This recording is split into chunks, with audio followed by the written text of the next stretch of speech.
distribution companies. There are companies in Maine and New Hampshire which would love to have more gas year-round so that they can supply customers year-round. It is very difficult to sell gas to somebody for 11 months a year. It's sort of like flying almost all the way to Hawaii. Now let's talk about LNG for a moment. LNG is gas cooled to approximately 259 degrees below zero. That is not a naturally occurring phenomenon, not even in Maine. So you have to cool it. And so what that tells you immediately is it takes energy to do that.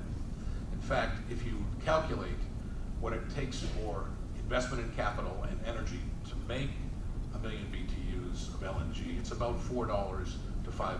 Let's call it $4.50. So the message I would like to leave you with today is that any system that depends significantly on LNG for anything other than meeting needle peaks has in it an inherent cost malfunction. It means that there has to be a value equal to at least $4.50 in having that LNG at the moment that you take it. And basically what that means in New England is that the basis differential must be at least $4.50 per million BTUs on average for the period of time you're taking that LNG and paying for the equipment.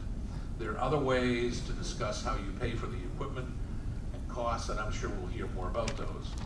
But the fundamental truth is that if we solve this problem that we have right now by significantly expanding our LNG structure, we are accepting as inevitable for at least the rest of my business lifetime, which is not that long, we are accepting as inevitable the continuation of the basis differential that is that $3 billion tax on New England consumers. The benefit of pipelines is that they are available 8760, and secondly, and this is a major point, pipelines are governed by a FERC rule that says shipper must have title, which means if you own the pipeline, you can't own the gas.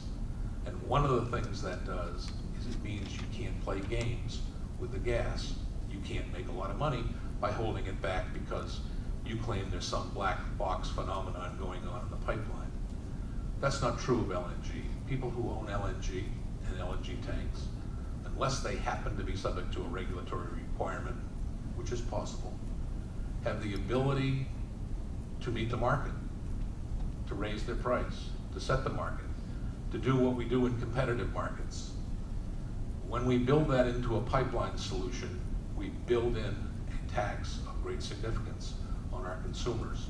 And in fact, we may never know what much of that LNG sells for. So this is not to criticize any company or even a technology. It is to ask that as we go forward and solve this problem, we do so in a way that benefits consumers primarily, because they are the beneficiaries or they are the victims.